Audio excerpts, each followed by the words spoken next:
creative ideas again, and it's me, Online. In this video, we're making electric shocking glove. And if this is your first time watching my video, click that subscribe button so you won't miss out of our latest updates.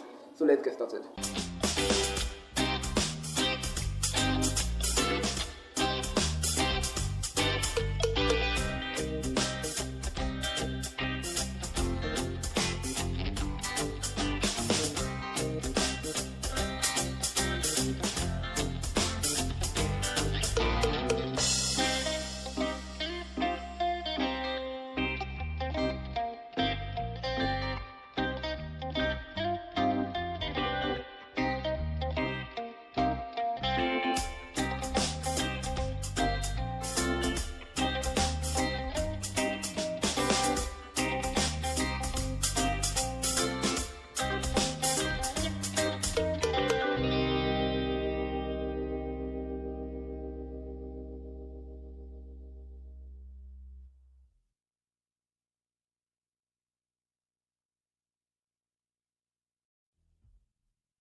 that's it, guys.